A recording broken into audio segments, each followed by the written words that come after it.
At 7:42 a.m. on August 17, 1943, Technical Sergeant James McKenna crouched under the left wing of a P-38 Lightning at Dobodura Airfield in New Guinea, watching his pilot prepare for a mission he probably wouldn't survive. The pilot was Lieutenant Robert Hayes, 23 years old, 6 combat missions, 0 kills. The Japanese had sent 18 Mitsubishi A-6M0 fighters to intercept the morning patrol.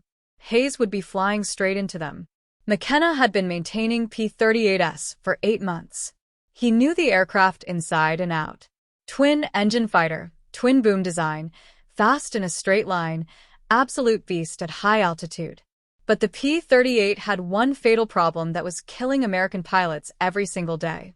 It couldn't turn with a zero. The zero was lighter, more agile. It could execute a full horizontal turn in half the time a P-38 needed in a dogfight. That difference meant death. American doctrine said P-38 pilots should never turn with a zero. Never try to outmaneuver them. Use speed. Use altitude. Dive in. Shoot. Climb out. Hit and run. Don't get caught in a turning fight. Hayes had tried that doctrine 5 times. It hadn't worked. The Zeros were too smart. They baited American pilots into turns, cut inside their turning radius, got on their tail, shot them down. The 5th Air Force had lost 37 P-38s in the past 6 weeks. Most were shot down after being caught in turning engagements they couldn't escape. McKenna had watched too many pilots die. Good men, kids, really. They climbed into their P-38s with confidence and came back in boxes, or didn't come back at all. The training manual said the problem was pilot error. The instructor said these pilots weren't following doctrine, but McKenna knew better. The problem wasn't the pilots. It was the control cables. The P-38's aileron control cables ran through the twin booms to the tail section, then forward through pulleys to the wing control surfaces. The cable system had slack. Not much, maybe 1/38 of an inch at full deflection. But that tiny bit of slack created a delay between stick movement and aileron response. At high speeds, it didn't matter. At low speeds during hard turning maneuvers, that fraction of a second delay was the difference between rolling inside a zero's turn and getting shot down. McKenna had mentioned this to the engineering officer 2 months ago. The officer said the cable tension was within specifications. Factory tolerances allowed for that slack. Changing it would void the aircraft warranty. Besides, no field mechanic had authorization to modify flight control systems. That required engineering approval from Lougheed, and Lougheed was 7,000 m away in California. So, McKenna did something that violated every regulation in the Army Air Force Maintenance Manual. He took a piece of piano wire from a damaged aircraft, cut it to 6 in, bent it into a Z shape, and installed it as a tensioner on Lieutenant Hayes's left aileron control cable. The modification took 8 minutes. It added 0.4 pounds of tension to the cable. It eliminated the slack completely. Nobody noticed. The inspection crew didn't check cable tension that morning. They were focused on engine oil levels and ammunition loads. McKenna said nothing. He watched Hayes taxi to the runway, watched him take off, watched the P-38 disappear into the morning sky toward the Japanese fighters. What happened in the next 17 minutes would change how every P-38 in the Pacific Theater flew. The first pilot McKenna lost to Azaro was Lieutenant David Chen. July 9, 1943. Chen had been in theater for 3 weeks. McKenna had worked on his aircraft every morning. They talked about California. Chen was from Sacramento. McKenna was from Long Beach. They had both worked on cars before the war. Chen took off at 0615 on a fighter sweep overlay. He came back 2 hours later with 3 bullet holes in his left boom and a story about a zero that had gotten inside his turn. Chen said he tried to roll out and dive away like the manual said, but the airplane felt slow to respond, like there was a delay between when he moved the stick and when the aircraft actually rolled. The zero almost got him. Only thing that saved him was his wingman shooting the zero off his tail. McKenna looked at the bullet holes. They were in a tight group. Perfect deflection shooting. The Zero pilot had led Chen perfectly, had anticipated exactly where Chen's airplane would be. That shouldn't have been possible if Chen had rolled hard and dove immediately. Unless the airplane had delayed just long enough for the Zero to get the lead right, Chin didn't fly again. His aircraft went back to the depot for repairs. McKenna never saw him again. 3 weeks later, he heard Chin had been killed flying a different P-38 over Rabaul. Same story, caught in a turning fight. Couldn't roll out fast enough. The second pilot was Captain William Morrison. Morrison was a flight leader, experienced, 11 kills. He knew the P-38 inside and out. Knew its limitations. Flew smart. On August 3rd, Morrison's flight intercepted 8 Zeros at 12,000 foot over Oro Bay. Morrison got 1 Zero on the first pass. Came around for another run. 2 Zeros reversed on him. McKenna heard the radio traffic afterward. Morrison tried to roll inverted and split us away. Called out that his controls felt mushy. The Zeros stayed with him through the maneuver, shot him down at 4,000 feet. Morrison's wingman said it looked like Morrison's airplane wasn't responding fast enough, like he was fighting the controls. Morrison died in the crash. Morrison's crew chief was a friend of McKenna's, a guy named Rodriguez from Texas. Rodriguez was convinced there was something wrong with Morrison's aircraft. He checked everything after they recovered the wreckage. Engine settings, control surface rigging, cable tensions, everything was within spec. Nothing wrong with the airplane. The official report said pilot error. Rodriguez didn't believe it. Neither did McKenna. By mid-August, McKenna had watched 17 pilots die. Some he knew well. Most he'd only met briefly while doing pre-flight checks, but he'd worked on all their aircraft. Had signed off their maintenance logs, had watched them taxi out, watched them take off. Some came back, some didn't. The ones who came back told the same story. The P-38 felt slow to respond in hard maneuvering, like there was a slight lag between control input and aircraft reaction. Most pilots thought that was just how the airplane handled. Heavy fighter, big control surfaces, some delay was expected. But McKenna knew that wasn't normal. He'd felt that delay with his own hands when he worked on the control cables. That tiny bit of slack in system. He started paying attention to the sound the cables made when he tensioned them during maintenance. There was a specific tone, a sort of low twang when you plucked them. Loose cables sounded different than tight cables. McKenna could hear the difference. Every P-38 on the line had cables that sounded slightly loose, within spec, but loose. He mentioned this to Rodriguez one evening after Morrison died. Rodriguez asked what could be done about it. McKenna said, nothing official, but unofficially there was a solution. It just required breaking regulations that could get them both court-martialed. The problem wasn't that American pilots didn't know what to do. They knew. Every briefing emphasized it. Every training flight drilled it. Never turn with a Zero. Use speed.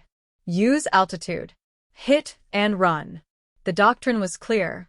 The problem was that combat didn't follow doctrine. Lieutenant Robert Hayes had been in New Guinea for 2 months. 23 years old, farm kid from Iowa. He'd flown 6 combat missions and had 0 kills. Not because he was a bad pilot, because he followed the rules. And the rules kept putting him in positions where he couldn't get a shot. On his 3rd mission, Hayes dove on a Zero from altitude, built up speed to 400 miles per hour, came in from the sun like the manual said. Got the Zero in his gunite, started to pull lead for deflection. The Zero snap rolled left and dove.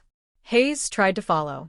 His P-38 rolled into the turn, but felt like it was moving through mud. By the time his aircraft pointed where he wanted it, the Zero was gone. Hayes pulled out, climbed back to altitude. No shot fired. 4th mission was worse. Hayes and his wingman jumped 2 Zeros at 15,000 feet. Hayes got the first burst off, missed. The Zero reversed hard right. Hayes rolled to follow. His wingman called out 2 more Zeros coming in from above. Hayes tried to roll back level and dive away. The airplane responded, but slowly.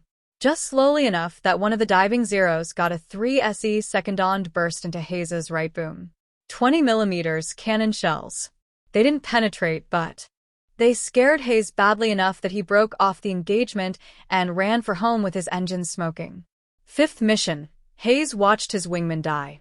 The wingman's name was Lieutenant Thomas Parker, 21 years old, Boston. They'd gone through training together. On August 14th, Parker got separated from the formation during a dogfight over Finchhofen. 2 Zeros got on his tail. Parker tried everything. Rolled hard. Reversed, tried to scissor. The Zeros stayed with him through every maneuver. Hayes heard Parker on the radio calling for help. Heard the panic in his voice. Heard him say his airplane wasn't turning fast enough. Heard the gunfire. Heard Parker scream. Then nothing. Hayes didn't sleep that night. Neither did most of the squadron. Parker's bed stayed empty. His personal effects got packed up and shipped home. His P-38 was written off as combat loss. The maintenance log noted no mechanical issues. The official cause was pilot error during defensive maneuvering. McKenna had worked on Parker's aircraft the morning he died. Everything was perfect. Engine timing, control surface alignment, cable tension within spec. The airplane was fine. But Parker was dead anyway. And McKenna knew why. That fraction of a second delay in the controls, that tiny bit of slack that the manual said was acceptable. It had killed Parker just like it had killed Morrison and Chin and 14 others. The worst part was the smell. Every morning McKenna worked in the maintenance area. The smell of aviation fuel and hot metal and hydraulic fluid filled his nose. It was the smell of aircraft preparing for combat. Some of those aircraft would come back, some wouldn't.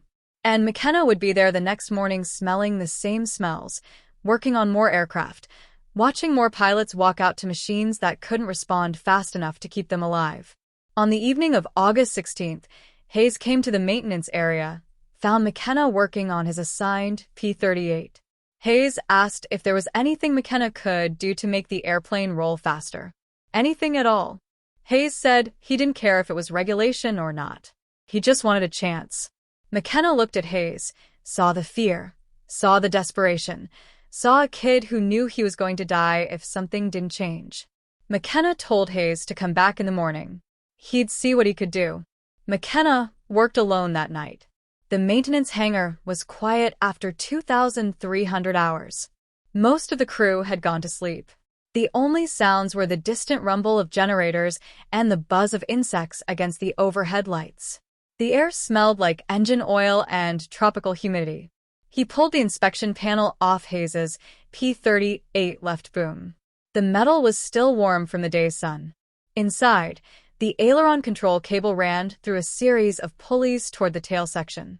McKenna grabbed the cable with both hands and pulled. Felt the slack.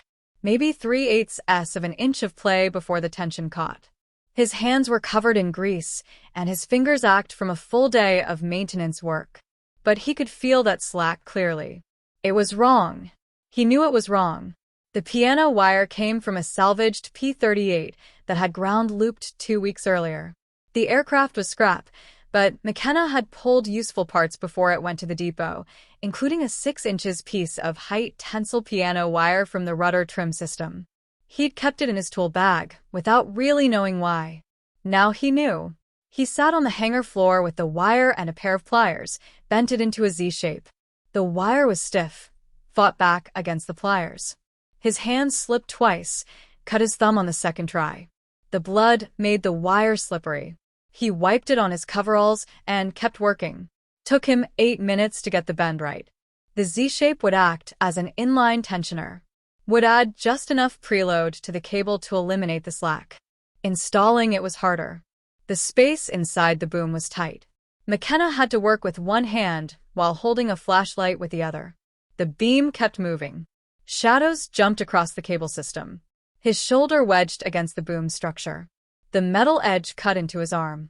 He could feel sweat running down his back despite the night air. He disconnected the cable at the pulley junction. His fingers fumbled with the clevis pin.